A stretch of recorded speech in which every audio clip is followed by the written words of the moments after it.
Hi hello నమస్తే welcome to Telugu 360. Kokapet land అనగానే మనం ప్రభుత్వానికి సంబంధించిన ల్యాండ్స్ అని అనుకుంటా ఉంటాము.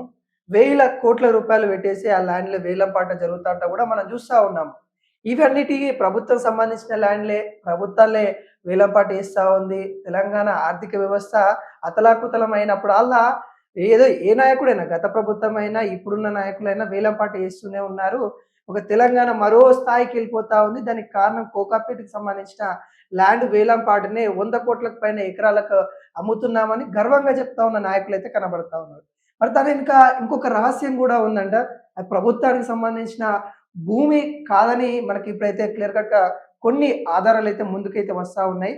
మరి ఏంటి అసలు ప్రభుత్వానికి సంబంధించిన ల్యాండ్సేనా? లేకుంటే ఒక ప్రైవేట్ వ్యక్తికి సంబంధించిన ల్యాండ్సా? పూర్తిగా తెలుసుకుందాము. ఇది హైకోర్టులో కూడా ఒక వాదన అయితే జరుగుతా ఉంది. అసలు హైకోర్టులో ఎటువంటి వాదన జరుగుతా ఉంది? దాన్ని ఏసిన పిటిషన్‌దారులు ఎవరు? దానికి సంబంధించిన ల్యాండ్ వివరాలైతే పూర్తిగా తెలుసుకునే ప్రయత్నం అయితే చేద్దాం. మనతోని తెలంగాణ హైకోర్టు న్యాయవాది టీకే శ్రీధర్ గారైతే ఉన్నారు. సార్ నమస్తే సార్. నమస్కారం. సార్, కోకాపేట ల్యాండ్‌లో ప్రతి ఒక్క వ్యక్తికి గూడా ప్రభుత్వం ల్యాండ్ అన్నట్టుగా ఒక ఉంది. భావన ఉంది. ఆ భావన నిజంగానా ప్రభుత్వం ల్యాండ్సేనా అంటే ఏం చెప్తారు? ఇప్పుడు ఫస్ట్ ఆఫ్ ఆల్ ఆ కేసులో నేనే ఆర్గ్యూ చేశాను. హ్మ్. హ్మ్. అయితే మనం ఏదన్నా ఫర్ మాట్లాడినా, అగెనిస్ట్ మాట్లాడినా అది సబ్జుడిస్ మ్యాటర్ అవుతుంది. ఓకే. అయితే మీరు అడిగింది పబ్లిక్ ఇంట్రెస్ట్‌లో అడుగుతున్నారు కాబట్టి, హ్మ్. ఈ ప్రశ్న ఎవరిని అడగాలంటే మీరు అడ్వకేట్ జనరల్ గారిని అడగాలి. ఓకే. ప్రభుత్వ న్యాయవాదులను అడగాలి. హ్మ్. ప్రభుత్వ అధికారులను అడగాలి.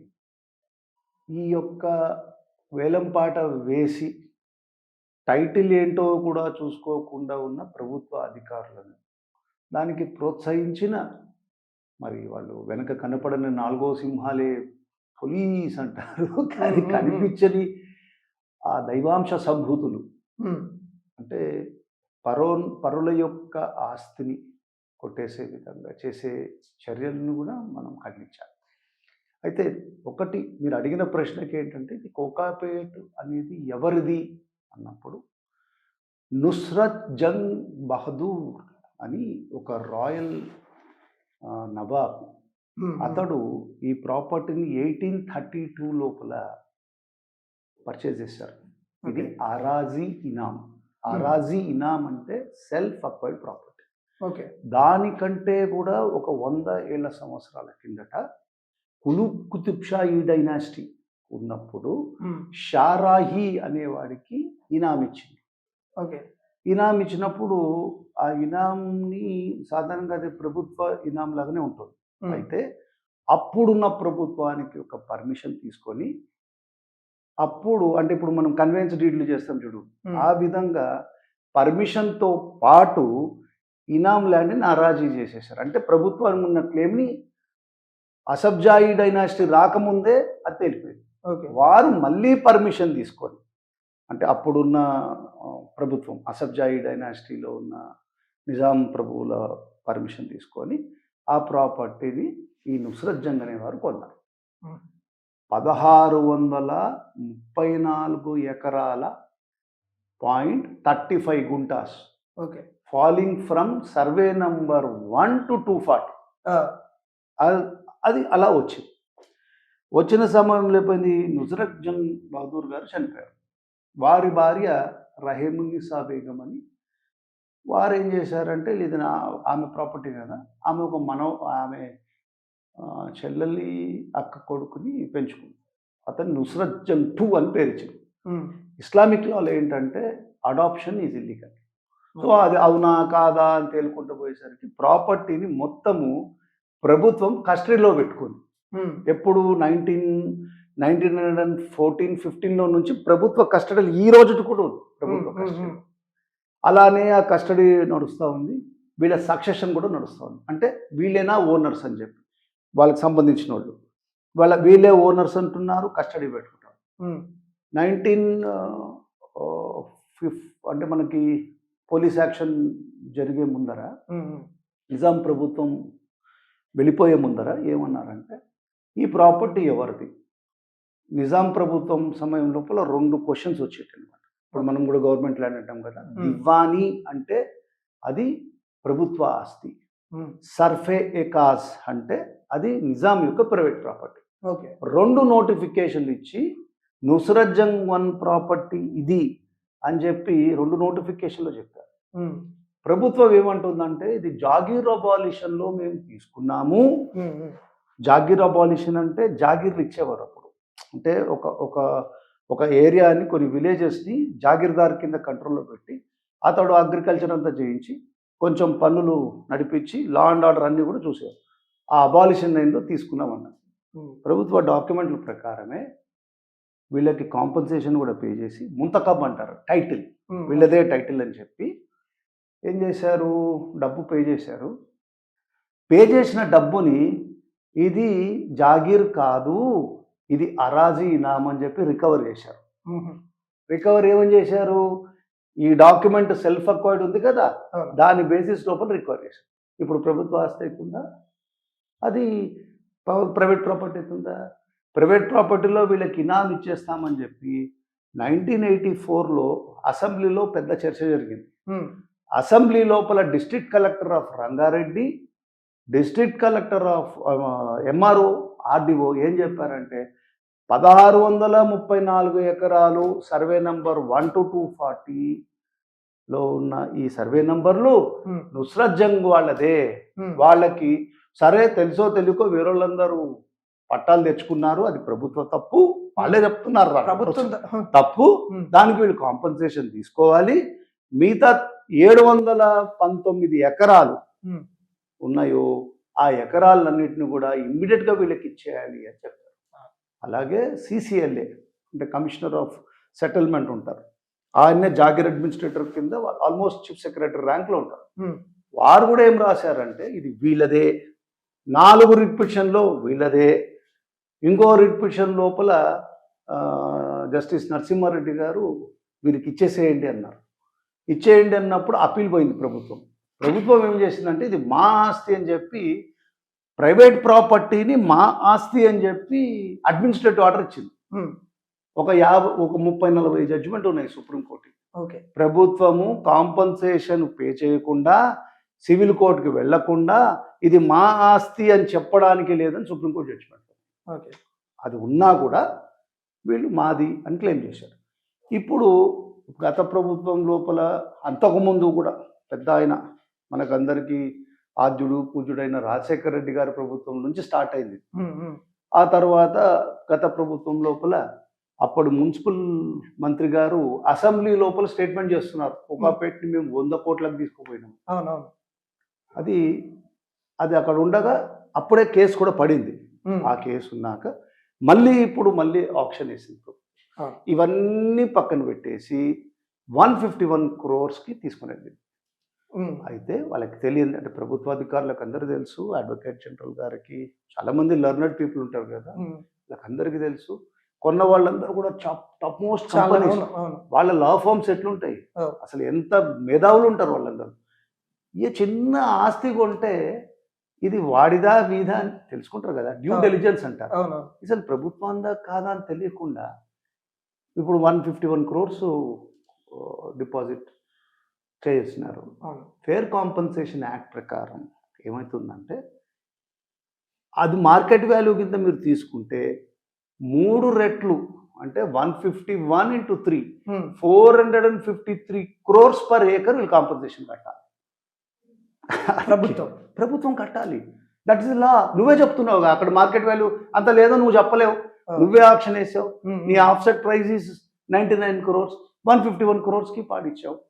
సో ఈ స్టేజ్ లోపల వాళ్ళు ఏదో వచ్చారు, మాకు న్యాయం జరగట్లేదు అంటే సరే మేము కూడా న్యాయం ఏం చేస్తాం, న్యాయం చేయాల్సింది కోర్టు, ప్రభుత్వం, హృదయం ఉన్న ప్రభుత్వం. చెప్పేది ఏంటంటే దంగా జమునా తెహజీబు, మేము ముస్లింల గురించి మైనార్టీల గురించి రోజు పొద్దున్నే పనిచేస్తామని చెప్పి కొట్టే ఆస్తులన్నీ వాళ్ళే.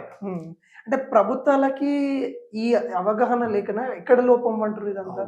అది అవగాహన ప్రభుత్వానికి లేకుండా ఉండదు.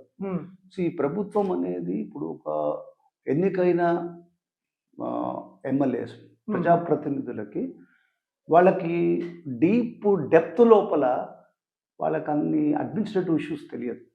వాళ్ళని గైడ్ చేయాల్సింది మన ప్రభుత్వ యంత్రాంగం కదా, కార్యనిర్వాహక అధికారులు చెయ్యాలి. వారు చెయ్యాలి అంటే వారు చెప్తే వీళ్ళు వినాలి, పవర్లో ఉన్నవాళ్ళు వినాలి కదా.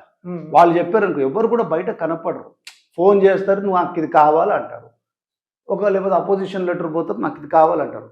ఆ ప్రభుత్వ యంత్రాంగం ఏం చేయాలి? ఒక్కొక్కసారి ప్రభుత్వ యంత్రాంగం తెలిసినా ప్లీజింగ్ ది బాసెస్, సార్ ఇది తప్పు అని చెప్పేంత ధైర్యము అంత వెన్నుముక ఉన్న ప్రభుత్వ అధికారులు ఉన్నారా? ఒక సీసీఎల్ఏ మిస్టర్ అచంతా ఐఏఎస్ అని చెప్పి సీసీఎల్ఏ వారు చెప్పారు, ఇది మనము అసెంబ్లీలో ఒప్పుకున్నాము, అది వాళ్ళ 100 ఏళ్ళకెళ్ళి వాళ్ళది వస్తుంది, సర్వే నంబర్ 1 to 240 వాళ్ళదే, నుస్రత్ జంగ్ జ్యూరీ వాళ్ళ లీగల్ ఎయిడ్స్ మనం ఇచ్చేయాలన్నారు. ఒక ప్రభుత్వ అధికారి ఐఏఎస్ టాప్ మోస్ట్ ఆఫీసర్ చెప్తున్నారు. ఆ రికార్డు నీకు ఉన్నా కూడా నువ్వు పట్టించుకోకుండా నువ్వు అమ్ముతున్నావు అంటే అది ఏమనాలి? అంటే ఏమన్నా వస్తువు కొనేటప్పుడు కూడా మనం సాధారణ వస్తువు కొనేటప్పుడు 1 లక్ష రూపాయలు 2 లక్షలకు సంబంధించిన వస్తువు కొనేటప్పుడే దానికి సంబంధించిన ఇన్సూరెన్స్ ఉందా, లేకుంటే వెహికల్స్ అన్ని చూస్తాం. అలాంటిది వీళ్ళు దాదాపు 150 కోట్ల పైన వెచ్చించి 1 ఎకరాన్ని కొనేటప్పుడు ఎందుకు మరి వీళ్ళు ఆలోచిస్తలేరు అంటే అక్కడ ఇప్పుడు పెద్దవాళ్ళ మాట, వాళ్ళు ఉంగరాలు వేసుకొని ఉంటారు కదా, వాళ్ళు మొత్తితే బాగుంటుంది. సో వాళ్ళని ఒక కాన్ఫిడెన్స్లో తీసేసుకుంటారు, వీళ్ళు చెప్పిందంతా కరెక్ట్ ఉంటుంది, ఇంతకుముందు జరిగింది కదా, ఇంతకుముందు అమ్ముడు పోయింది కదా, కాబట్టి ఇది కూడా కరెక్ట్ అనుకుంటారు. వాళ్ళకి ఇప్పుడు ఇదే మనం నేర్చుకోవాల్సింది. ఇప్పుడున్న ఈ పరిస్థితుల్లో లా ప్రకారం కరెక్ట్గా టైటిల్ వెరిఫికేషన్ చేయకుండా ప్రాపర్టీస్ కొనేసి, సపోజ్ ఇప్పుడు వాళ్ళే కొన్నారు, కొన్న వాళ్ళకే ఒక 100 ఫ్లోర్లో చాలా ప్రాపర్టీ అయింది, ఒక్క అపార్ట్మెంట్ వాళ్ళ ఆస్తిలోకి వెళ్ళిపోతే ఊరుకుంటారా? ఎవరు ఊరుకోరు కదా. అలాగే banks, nationalised banks 30 years title define చేస్తాయి, వాళ్ళు కూడా దాన్ని పట్టించుకోలేదు. Sub registrars, district registrars 22A ఉంది ప్రాపర్టీ, అమ్మడానికి లేదని 22A ఉన్నప్పుడు అక్కడ రిజిస్ట్రేషన్ కాకూడదు, ప్రతిదీ రిజిస్ట్రేషన్ అవుతుంది. కాబట్టి సరే, అది హైకోర్టు డిసిషన్ తీసుకుంటుంది. రిలీఫ్లో ఏంటంటే సిబిఐ, ఈడీ వాళ్ళకు కూడా నోటీస్ ఇచ్చారు. అంటే ఎవరు దీని వెనక్కున్నది, దీని వెనక్కున్న వాళ్ళు ఎవరు, ఏం చేశారు, ఎలా అయిందనేది ఇప్పుడు ఆస్తి వీళ్ళకి వస్తుందా రాదా వేరే సంగతి, నిజమైతే తెలియాలి కదా.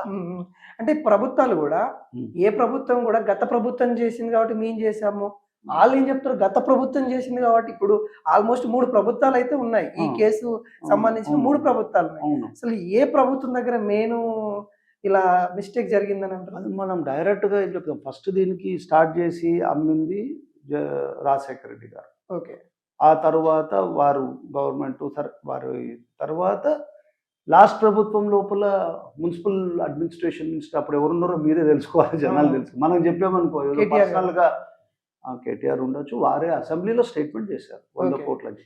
అప్పటికే దెర్ ఇస్ అన్ ఆర్డర్, వీళ్ళది ప్రాపర్టీని వారికి తెలిసి చేసిర్రా తెలియదంటే మరి అడ్మినిస్ట్రేషన్లో ఆ సింపుల్ ఫ్యాక్ట్ తెలియకుండా పెద్ద పెద్ద లెక్చర్లు ఇవ్వడం కరెక్ట్ కాదు కదా. నువ్వు అసలు లీగల్ డైమెన్షనే చూడకుండా ఇంత రిస్క్ ఫర్ ది స్టేట్ చేయొచ్చా?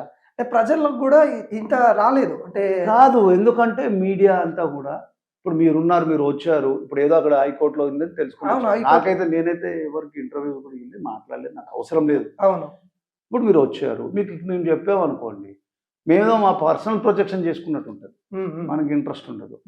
మీడియాకి ఏం కావాలి, ఏదో సెన్సేషనల్గా ఉంది అని అనుకుంటారు. మీకు అంత లోతులో పోయి అసలు డాక్యుమెంట్ ఉందా, కరెక్టా కాదా అని మీరు హైకోర్టులో పోయి వేసిన బండలు మీరు వెరిఫై చేయకుండా ఎవరేం చెప్తే తీసుకుంటారు కదా. అదే కదా మీడియా ఇప్పుడు చేస్తున్నారు అంటే ఏం తప్పుగా అనుకోదు మీరు. జనరల్ ఇష్యూ ఏమవుతుంది, you are taking things for granted.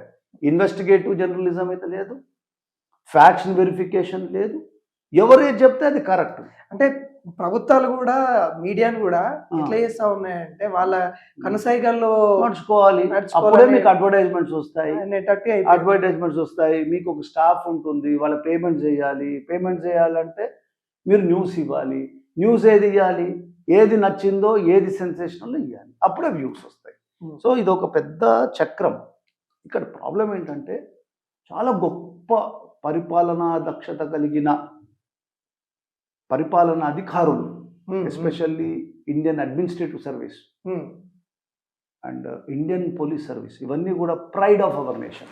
Um, surprisingly ఆ రేంజ్లో ఉన్న వాళ్ళు కూడా ఈ విషయాన్ని చూడకపోవడం, ప్రభుత్వానికి వార్న్ చేయకపోవడం. ఉమ్, ఇప్పుడు మీరు చెప్పండి, ఒక లా సెక్రటరీ వరకు ఒక స్టేటస్ ఉంటుంది. ఒక హైకోర్టు జడ్జి ఎలివేట్ అయ్యే ముందర లా సెక్రటరీ పొజిషన్ వస్తుంది. అవును. అతను కూడా అడ్వకేట్ జనరల్కి రాస్తున్నారు, ఇది వాళ్ళదే ప్రాపర్టీ ఇచ్చేయమని. ఉమ్, ఉమ్, రాసినప్పుడు ఆ రికార్డ్స్ ఉంటాయి కదా, వీళ్ళకి ఇంత ముందున్న ప్రియర్ ఫైల్స్ ఉంటాయి కదా, సడన్గా ఇట్లా కనపడకుండా వెళ్ళిపోదు కదా. ఉమ్, అంటే అవి తెలిసినా నువ్వు చేస్తున్నావా, తెలియకపోతే డాక్యుమెంట్లు డిస్ట్రాయ్ చేస్తున్నావా, ఎందుకు? ఇప్పుడు రేవంత్ రెడ్డి గారు పాపం మొన్న మెస్సీని కూడా తీసుకొని వచ్చారు, ఆయన ఫుట్బాల్ బాగా ఆడారు, ఉమ్, ఉమ్, అంత ఈజ్ అ స్పోర్ట్స్ మ్యాన్. ఆయనకి సార్ ఇది మన ప్రాపర్టీ, ఇది కాదు, ఇది దీంట్లోపల దేర్ ఆర్ డిస్ప్యూట్స్, మనం జాగ్రత్త సార్ అంటే ఆగిపోయిండేవారు కదా. Oh. Now you misled the honourable chief minister of Telangana. ఇప్పుడు ఆయనకి ఇప్పుడు తప్పు కదా. ఇప్పుడు గ్లోబల్ సుమిట్ అన్నారు. ఇప్పుడు if this is the condition, if you are going to allot lands to others, దీంట్లో ఏదైనా డిస్ప్యూట్స్ ఇట్లా హైడ్ చేసి పెడితే ఇంటర్నేషనల్ డిఫర్మేషన్ కదా, అవుతుంది. డేంజర్ కదా. It's danger for the investor, danger for the proposed purchaser, and you are depriving somebody. Law అనేది అదొక చాలా గొప్ప ఫైర్ లాంటిది, నిప్పు కణికలాగా ఉంటుంది, నిగురు గప్పని నిప్పులాగా ఉంటుంది. ఆ చిన్న నిప్పు రవ్వ అగ్ని దగ్ధం చేసినట్టు మనం చేసిన తప్పుదాలు ఏమన్నా చేసేస్తాయి కదా. అంత రిస్క్ మనం ప్రజలు మన మీద నమ్మకంతో ఇచ్చినప్పుడు, ప్రభుత్వ యంత్రాంగాన్ని నడిపించే ఒక బాధ్యత ఇచ్చి ఒక అధికారం ఇచ్చినప్పుడు జాగ్రత్త ఉండాలి కదా. జాగ్రత్త లేకుండా మనము ఏమవుతుంది, అది నా తప్పు కాదని నువ్వు తొయ్యలేవు. తప్పు రైటా రాంగా క్యాబినెట్ డిసిషన్ తీసుకొని, కరెక్టా రాంగా తెలుసుకొని, లీగల్ వెరిఫికేషన్ చేసుకొని, అవునా కాదని నువ్వు ఇన్వెస్టిగేట్ చేసి మళ్ళీ ఇన్వెస్టిగేషన్ రిపోర్ట్స్ తెచ్చుకొని చేయాల్సిన పని. ఇప్పుడు మీరు పిటిషన్ దాని తరఫున మీరు హైకోర్టుకి వెళ్ళడం జరిగింది, అక్కడ కొద్దిగా జరుగుతున్నాయి ఇంకా వాదనలు ఇవాళ ఏమైందంటే ఆర్గ్యుమెంట్ జరిగింది. కోర్టు వారు ఏమన్నారంటే మీరు సక్సెషన్ తెచ్చుకోండి, సివిల్ కోర్టు వెళ్ళి అన్నారు. మేము ఆల్రెడీ సక్సెషన్ తెచ్చుకున్నాము, ఆ విషయం మేము కోర్టుకి ఇన్ఫార్మ్ చేశాము. తర్వాత ఇన్ని రోజులు ఎందుకు అయిందంటే మరి ప్రభుత్వం ఇవ్వకపోతే మేమేం చేస్తాం అన్నాము. ఏం కావాలి అన్నారు. 500 ఎకరాలు ఇంకా ఖాళీ ఉంది, ఒరిజినల్ ఓనర్స్ మొదలు ఇచ్చేసేయండి, ఫస్ట్ వాళ్ళ ల్యాండ్ ఇచ్చేసేయండి. ఇప్పుడున్న 3,800 కోట్లు ఏదైతే మనం పాడినారో అది హైకోర్టులో డిపాజిట్ చేయండి, ఎవరిదైతే వాళ్ళు తీసుకుంటారు. ఓకే. మిగతా దానికి ఏదైతే మీ కస్టడీలో ఉన్నప్పుడు, అంటే దాని కస్టోడియా లిగ్స్ అంటారు లాలో, నీ చేతిలో నీకు నేను ఒక బంగారు ఉంగరం ఇస్తా, పోయిందంటే ఎవరు బాధ్యత తీసుకోవాలా? నీ కదా లయబిలిటీ, నీ దగ్గర పెట్టారు నువ్వు. ప్రభుత్వము దస్తర్ గర్దాన్ అన్నది నేను కంట్రోల్లో పెట్టుకున్నా అన్నావు, వాళ్ళెవరో తీసుకున్నారు వీళ్ళెవరో ల్యాండ్ తీసుకున్నారు అంటే నీది బాధ్యత. కాబట్టి ఆ బాధ్యత ప్రకారము ఇప్పుడున్న ఈ మార్కెట్, సుప్రీంకోర్టు చాలా స్పష్టంగా చెప్పింది, నువ్వు అంతకుముందు నోటిఫికేషన్ ఇవ్వలేదనుకో అప్పుడు పాత రేట్లు రావు, ఇప్పుడు నీ రేట్ వస్తుంది. ఒక 151 crores per acre into 3 times వస్తుంది. సో ఆ బాధ్యత కూడా నువ్వే భరించాలి. ఇట్లా ప్రభుత్వం అంటే నమ్మకం ఉందా సార్, అంటే న్యాయం జరుగుతుంది వాళ్ళు ఖచ్చితంగా? కాదమ్మా, న్యాయం జరుగుతుందా లేదా అనేది భగవతేచ్ఛ. ఎవరికైతే హృదయం ఉంటుందో అన్యాయం జరిగిందన్నప్పుడు తప్పకుండా న్యాయం జరుగుతుంది. అప్పుడు ఆ న్యాయం చెయ్యము అనుకోని ఏ న్యాయమూర్తి అనుకోడు. ఒక ధర్మాసనం మీద వచ్చాక వాళ్ళు అన్నీ చూస్తారు, అక్కడ చెప్పిన వాస్తవాలు ఏంటి, మనం వేసిన పత్రములు ఏంటి, అంతమున్న చట్టం ఏంటి, తర్వాత సుప్రీంకోర్టు తీర్పులు ఏంటి, అవన్నీ చూస్తారు కదా. అంత మరీ మేము న్యాయం చేయము. ఇప్పుడు మీకు క్వశ్చన్ రావచ్చు, 100 ఏళ్ల నుంచి ఏం చేస్తున్నారు? 100 ఏళ్ల నుంచి వీళ్ళు పడుతూనే ఉన్నారు వెనక, 3 జనరేషన్లు లేచిపోయినాయి, వాళ్ళు పోతూనే ఉన్నారు. వీళ్ళు పోయినోడు పోతాడు, మనకేముంది, మన పని మనం చేస్తాం. అప్పుడు ఏమవుతుంది, ఇప్పుడు ఒక బ్యాంక్ అకౌంట్లో డబ్బు వేస్తావు, ఇవ్వాలి కాకపోతే నీకు హక్కు వచ్చినప్పుడు ఇంట్రెస్ట్తో వస్తుందిగా, కాంపౌండ్ ఇంట్రెస్ట్తో వస్తుందిగా. ఏమవుతుందో జనరేషన్ పోతుంది, ఇంకో జనరేషన్కి తక్కువ వస్తుందిగా.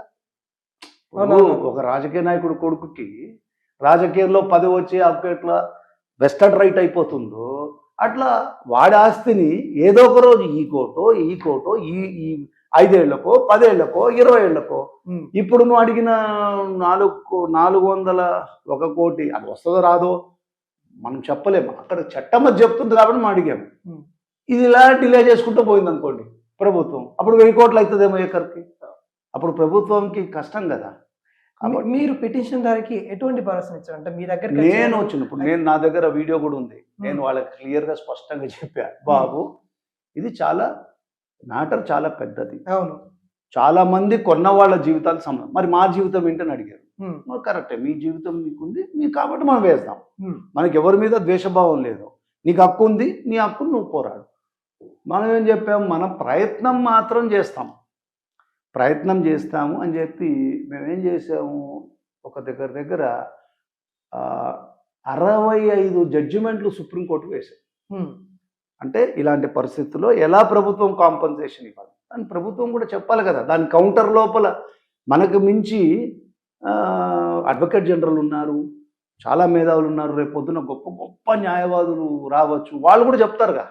ఇప్పుడు మనం వేసిన జడ్జిమెంటే కరెక్ట్ అని మనం చెప్పకూడదు, వాళ్ళ దగ్గర కూడా ఏమో జడ్జిమెంట్స్ ఉంటుంది. కాబట్టి నేను మన సైడ్ నుంచి చట్టానికి నీవు న్యాయస్థానానికి వెళ్తా ఉన్నావు, వేరే వాళ్ళని చూసుకున్నావు, అది కూడా చెప్పాళ్ళకి. అయ్యా బాబు, నేను నామాలు పెట్టుకున్న ఏదో వైష్ణవ భక్తిలో ఉన్నోండి, మీరందరూ కూడా కరుడు కట్టిన ముస్లిములు, మీకు మనకి కుదరదని కూడా చెప్పా. లేదు సార్, మీరు తప్పించి ఎవరు చేయరు, వాళ్ళనేదో నమ్మకం. సరే వచ్చారు, వచ్చిన వాడిని వృత్తి ధర్మంలో నేను నీకు చెయ్యను అని చెప్పకూడదు. ఒక్కొక్కడేమన్నాడు, సార్ ఈ కేసు చేస్తే మీ ప్రాణాలు పోతాయి అన్నాడు. నేనేమన్నాను, పర్వాలేదురా బాబు, ఇప్పుడు ఎవడన్నా యుద్ధం చేసి పోరాటంలో పోతే పరమవీర చక్రం వచ్చినట్టు మనం న్యాయం చేసేటప్పుడు ప్రాణం పోయినా మనది ఒక శిలాఫలకమో లేకపోతే ఒక విగ్రహం పెట్టి అదో పలాని వాడు పోరాటం చేశాడు అన్న ఉంటుందిగా. ఎందుకు పిరికితనంతో జీవించడం? వాళ్ళైనా చచ్చిపోయేది, రేపైనా చచ్చిపోయేది. మనం న్యాయం గురించి న్యాయవాదిగా అట్లని చెప్పి నేను చాలా గొప్ప న్యాయవాదని మీకు చెప్పట్లే. మనం చేయవలసిన పని, ఒక క్లయింట్ మన దగ్గర వచ్చినప్పుడు విషయాన్ని పరిశీలించి ఇది కరెక్టా రాంగా బేరీజు వేసుకొని ప్రయత్నం చేస్తామని చెప్పాలి. నేను నీకు ఆర్డర్ ఇస్తానికి నేనేమన్నా ఏటీఎం సెంటరా అక్కడికి వెళ్ళిపోయి ఇవ్వడానికి? ఇప్పుడు అట్లా ఎందుకు? ఇవాళ ఎప్పుడో జరగదు అట్లా జరగదు. ఇవాళ న్యాయమూర్తి కూడా అడిగారు, మీరు ఇన్ని రోజులకెళ్ళి ఏం చేస్తున్నారంటే మరి అదే చెప్పారు. మనం ఇన్ని రోజులకెళ్ళి ప్రభుత్వం ఇస్తా అన్నప్పుడు లాక్కోలేం కదా. ప్రభుత్వం దగ్గర పోయి మేము మీ ఆస్తిని మీకు ఇవ్వము అంటే ఎవరి అలా డైరెక్షను? కోర్టా, లేకపోతే న్యాయవాది పోయి నల్ల కోట్లు వేసుకొని వాళ్ళు ముందర కూర్చుంటారా, లేకపోతే పార్టీలు పోయి ఆల్రెడీ 70-80 ఏళ్ళు వయసు వచ్చిన వాళ్ళు పోయి అక్కడ గొడవ చేస్తారా? అప్పటికి ఎప్పుడైతే ఈ నోటిఫికేషన్ పడిందో మేము ఆస్తిని అమ్మేస్తామన్నప్పుడు 60 పేజీల రిప్రజెంటేషన్తో డాక్యుమెంట్స్తో పాటు సుప్రీంకోర్టు జడ్జిమెంట్లతో పాటు ఇది అమ్మితే ఇలాంటి పరిస్థితి వస్తుంది బాబు, జాగ్రత్త అని ఇచ్చాం. ఒక్క అధికారి కూడా దాన్ని కనీసం పట్టించు లెక్క కూడా చేయండి. ఎట్లా సార్ మరి తదుపరి ఎలా? ఈవెన్ ముఖ్యమంత్రి గారు కూడా ఇచ్చారు, గవర్నర్ కూడా ఇచ్చారు. వాళ్ళు అంటే ఈ గవర్నమెంట్ మొన్న అమ్మారు కదా, దగ్గర 1 మంత్ కూడా కాలే, అప్పుడే 3,800 crores డిపాజిట్ అయింది. ఫస్ట్ ఏమో 121 crores వెళ్ళింది. అప్పుడు వీళ్ళేమన్నారు 99 crores ఆయన పాత చెప్పిన మంత్రి చెప్పింది తప్పు, అంత ఉందా అన్నారు. వీళ్ళు ప్రైజింగ్ పెట్టడమే 99 పెట్టారు. ఫస్ట్ విడతలో వచ్చిన డబ్బు 121 crores. అప్పటికప్పుడే 10 రోజుల లోపల దాని వాల్యూ 151 crores వెళ్ళింది. అలా వెళ్ళినప్పుడు అంత దానికి వాల్యూ ఉందా? ఉన్నప్పుడు మరి ఫేర్ కాంపన్సేషన్ యాక్ట్ అనేది ఉంది కదా, 453 పెట్టమని చెప్పి నేను తప్పలేదు కదా. ఎట్లా తదుపరి ఏ విధంగా ఉండబోతాం? మనం వి కెనాట్ ప్రిడిక్ట్. 2 అవుతుంది. ఒకటి, నెక్స్ట్ అది హియరింగ్కి వచ్చినప్పుడు వాళ్ళు కౌంటర్ అయ్యాలి, ఇది మాది అని చెప్పనియండి. లేదు ఇది వీళ్ళది, ఇదో మాతో మేము తప్పు చేసినామని చెప్పనియండి. తప్పు ఎవరు చేసినో చెప్పనివ్వండి. అది it is all description of the court. అందుకని నేను హెసిటేట్ చేశాను. సబ్జుడీస్ ఉన్నప్పుడు మనం లిటిగేషన్ని గ్రాఫ్ గీయలేదు, ఏమన్నా అవ్వచ్చు. అంటే ప్రభుత్వం దగ్గర ఎటువంటి ఆధారం లేకుండా ఆప్షన్ పెట్టిందంట. అది ప్రభుత్వం చెప్పాలి కదా. ఇప్పుడు మనం ఈ డాక్యుమెంట్స్ వేసాము, ఉమ్, నా దగ్గరైనా వాళ్ళ దగ్గరైనా సేమ్ డాక్యుమెంట్సే కదా. ఓకే. మా దగ్గర లేని డాక్యుమెంట్స్ సర్టిఫైడ్ కాపీస్ అండి, ఉమ్, ఒరిజినల్ కాపీస్. మా దగ్గర లేని డాక్యుమెంట్స్ కొత్త ఎక్కడికి వెళ్ళి వస్తాయి? ఉమ్, ఆర్డీఓ ప్రొసీడింగ్స్ మేము మోసం చేయం కదా. అవును. కమిషనర్ ఆఫ్ ల్యాండ్ రెవెన్యూ సిసిఎల్ఏది మోసం చేయలేదు కదా. ఇవన్నీ కూడా certified copies are issued by the authorities. Um, మరి ఇది కాకుండా ఏమైనా కొత్త ఏమైనా సృష్టించాలని ప్రయత్నం చేస్తే దట్స్ దేర్ ప్రాబ్లం. ఓకే. అంటే ఇది అప్ టు సుప్రీంకోర్టు వరకు వెళ్ళింది. ఉమ్, సుప్రీంకోర్టు వరకు వెళ్ళి ఎవరో కేఎస్బి అని సంబంధం లేనివాడు వేస్తే నీకు సంబంధం లేదు పోయా, వీళ్ళు పోయి అప్పుడు రిప్రజెంటేషన్ చేసుకుంటారు, వాళ్ళ ఆస్తి వాళ్ళకి ఇచ్చేయండి అని చెప్పి సుప్రీంకోర్టు చెప్పింది, డివిజన్ బెంచ్ ఆఫ్ హైకోర్టు చెప్పింది. ఉమ్, ఆర్డర్ మా ఫేవర్లో ఉందని నమ్మడం మొదలు లాస్ట్ టైం. ఉమ్, అలా అప్పుడు రిట్ ఒకటి ఛాలెంజ్ చేశారు. రిట్ ఉండగా అది ఏమవుతుంది, స్టే లేదు కదా, మనం ఏమైనా చేయొచ్చు అని మళ్ళీ ఇది పెట్టారు. సో అది పెట్టారు కాబట్టి ఇది వన్స్ ఫర్ ఆల్ ఈ ప్రాబ్లం సాల్వ్ కావాలంటే అసలు నువ్వెక్కడున్నావు వాళ్ళు ఎక్కడ ఉన్నారు అని చెప్పి ఒక దగ్గర 800 డాక్యుమెంట్లతో పాటు ఉమ్, మేము ఫైల్ మా ఆఫీస్కి వచ్చింది. అవును. వచ్చినప్పుడు ఆలోచించాము, 10 మందిని కన్సల్ట్ చేసాము, ఎందుకు ఇంత రిస్క్ ఎందుకు తీసుకుంటా ఉన్నారు. ఈ విజయమో వీరస్వర్గము. ఒక లాయర్ అన్నవాడు వాళ్ళకు వచ్చిన మ్యాటర్ గురించి నిలబడాలి, అవును. భయపడిపోతాయి. ఎంతకాలం ఈ పిరికి తనం కదా. అవును. ఎప్పుడైనా అది మనం క్లయింట్ గురించి నిలబడుతున్నాం, అది వాళ్ళ పెద్ద మనసును వాళ్ళు అర్థం చేసుకోవాలి. లేదు మనకు ఒక ఛాన్స్ ఉంది కదా, ఈ లాయర్ చేసినట్టే ఈ లాయర్ పోతే ఇంకో లాయర్ వస్తాడు, నువ్వైతే లయబిలిటీ తప్పించుకోలేవు కదా. సరే, ఏం చెప్తారు సార్, అంటే ఇంత టెక్నాలజీ ఉన్న యుగంలో, ఇంత అప్డేట్ వర్షన్ ఉన్న యుగంలో ఈ ఒక్కరి సంబంధించిన పర్సనల్ ల్యాండ్, గవర్నమెంట్ ల్యాండ్ అని చెప్పేసి, అంటే ఈ ల్యాండ్ అనే కాదు, ఏ ల్యాండ్ అని, ఎనీ ల్యాండ్, ఈ రోజు ఈ అంశం వచ్చింది కాబట్టి మనం ఇక్కడ ఈ మాట్లాడుకుంటాం. ఈ ల్యాండ్ ఏ ల్యాండ్ అయినా ఇట్లా మోసం అని అంటామా, లేకుంటే ఇప్పుడు తెలియక చేస్తే అది పాడనపడు. తెలిసి ఉమ్, అవతలోడు ఏం చేస్తాడు, ఉమ్, ప్రభుత్వాలు అండగా మేము తలుసుకుంటే మేమేమైనా చేయగలుగుతాం, మమ్మల్ని ఎవడేం చేయలేడు అనేది అహంభావంలా కనిపిస్తుంది. ఓకే. ఎందుకులే వాడికేంటి ఇచ్చేది, మేమేం చెప్తే అది శాసనం అనుకుంటారు. అది ఒక రాజ్యాంగబద్ధమైన ఒక ప్రభుత్వ యంత్రాంగం కానీ, సంస్థలు కానీ, అధికారులు కానీ, పౌరులు కానీ ఉమ్, ఉమ్, రాజ్యాంగం దాటకూడదు కదా. రోజు పొద్దున్న లేచిందే మనం చెప్పేది ఏంటి, ఉమ్, ఉమ్, అంబేద్కర్ రాసిచ్చిన రాజ్యాంగం, ఆ రాజ్యాంగంలో ఎన్నో ఉన్నాయి, రాజ్యాంగంకి అనుగుణంగా నడుచుకుంటున్నాం, ఇదే కదా. రాజ్యాంగం లోపల స్పెల్లింగ్లు ఎన్ని ఉన్నాయి, రాజ్యాంగంలో ఎన్ని ఆర్టికల్స్ ఉన్నాయి, రాజ్యాంగం లోపల ప్రియాంబుల్ ఏం చెప్తుంది, రాజ్యాంగం లోపల పార్ట్ 3 ఏం చెప్తుంది, రాజ్యాంగం లోపల నీకు చట్టం చేసే పవర్ ఎంత ఉంది అనేది పాపం ఎవరికి అంత ఓపిక లేదు. ప్రజలందరూ వస్తున్నారు, నువ్వు ఎమ్మెల్యే అంటున్నారు, ఎమ్మెల్యే అవుతున్నారు, మనం పోతున్నాం ఎమ్మెల్యేలో కూర్చుంటున్నాం, ఏమవుతుందో మనకు అవసరం లేదు, ప్రజలు కూడా అవసరం లేదు. పాపం మొన్న కూడా చూడండి మీరు, ఈ యొక్క ఎలక్షన్లో మీరు అనొచ్చు అడ్వకేట్ అయి ఉండి మీరు రాజకీయాలు ఎందుకు మాట్లాడుతారు సార్. అరే ఫ్రీడమ్ తెచ్చింది అడ్వకేట్. మహాత్మా గాంధీ, జవహర్లాల్ నెహ్రూ, సర్దార్ వల్లభాయ్ పటేల్, బాలగంగాధర్ తిలక్, ఎంసి చాగ్లా, నాని పాల్కివాలా ఈ దేశాన్ని ఫ్రీడమ్ తెచ్చి ఒక బ్రిటిష్ దాస్య శృంఖలాల నుంచి విడిపించిన వాళ్ళు అడ్వకేట్. వాళ్ళు మాట్లాడకనే ఈ పరిస్థితి వస్తుంది. చట్టం అంటే ఏంటో రోజు కోర్టులో ఉంటారు కదా, చట్టంలో ఇది కరెక్టా రాంగా చూసే శక్తి అడ్వకేట్లో ఉంటుంది కదా. అడ్వకేట్లకు తెలియకుండా మీకు మొన్న సర్పంచ్ ఎలక్షన్లో పోతావు, 10 లక్షలు నువ్వు సర్పంచ్కి ఖర్చు పెడతావు, నీకు వచ్చే ఫండ్స్ 5 లక్షలు వస్తుందో లేదో తెలియదు. 10 లక్షలు ఇచ్చి మళ్ళీ చిప్ప పట్టుకొని పోయి ఓటర్ని ఎట్లా అడుగుతున్నావు, నా డబ్బులు నాకేమని. ఇట్లాంటి ప్రజాస్వామ్యంలో ఇలాంటి వాళ్ళు రేపొద్దున ఇంకా పై పదవులకు వెళ్తే ఏం నడుస్తుంది చెప్పు వ్యవస్థ. మళ్ళీ చెప్తే పొద్దున్న లేచిందే అంబేద్కర్ చెప్పిన రాజ్యాంగం మనం అందరం పట్టించుకోవాలి. అంబేద్కర్ ఇదే చెప్పాడా, మా ఇతరుల ఆస్తిని చట్ట ప్రకారం కాకుండా తీసేసుకోమని చెప్పాడా, human rights declaration of UNO ఐక్యరాజ్య సమితి ఇదే చెప్పిందా, ఏం చెప్పింది. చట్టం ఎవరి దగ్గరికి వెళ్ళినా నువ్వు ఆస్తిని తీసుకోవాలంటే వాళ్ళకి నోటీస్ ఇచ్చి ఇదిగో బాబు ఇది పబ్లిక్ పర్పస్ గురించి తీసుకుంటున్నామని చెప్పాలి, అది చట్టం చెప్తుంది. చట్టాన్ని ఇంప్లిమెంట్ చేయడమే కదా శాసనసభ్యుల పని, చట్టాన్ని ఇంప్లిమెంట్ చేయడమే కదా ప్రభుత్వాధికారుల పని. మరి అది కాకుండా ఏం చేస్తున్నారు? రాజరికమా? అంటే మీ యొక్క ఆలోచన విధానంతో అన్నీ నడిచిపోతాయా? అట్లా నడుస్తుందా? అట్లాంటప్పుడు రాజ్యాంగం చెప్పదు. వ్యక్తిగతంగా మేము వచ్చినాం, మేము రాజులం, మేము శాసనం అని చెప్పండి, అది బాగుంటుంది. దాని ప్రజలు ఎందుకు? మీరే డిసైడ్ అయిపోండి. అట్లా ఫీలింగ్ వస్తుంది. అంటే ఇప్పుడు ఎవరు అడగరు కదా. ఇప్పుడు వీళ్ళ ఆస్తి అఫెక్ట్ అయింది, మనకి వాళ్ళకి ఏం సంబంధం? మనకి ఇంత డబ్బులు ఇస్తారు, ఒక కేసు ఏమన్నారు, మీరు అడిగారు, నేను చెప్తున్నాను. అట్లా మూగజీవులు ఎంతమంది ఉన్నారు? అసలు హక్కే లేకుండా వాళ్ళ అధికారాన్ని కాళ్ళ రాస్తూ ధరణి పోర్టల్లో, భూభారతి పోర్టల్లో వేరే వాళ్ళ ఆస్తులు రాసేసి దానికి ఏం చేయలేక చచ్చిపోతున్న వాళ్ళు ఎంతమంది ఉన్నారు? అడగడానికి ఏమో ప్రశ్నించే హక్కు లేదు కదా. ఎందుకంటే ఒక్కసారి అధికారం వచ్చినాక వాళ్ళు అసలు నీకు అందుబాటులో లేరు. నువ్వు ఒక రిప్రజెంటేషన్ ఇచ్చుకున్నా వాళ్ళు దొరకరు.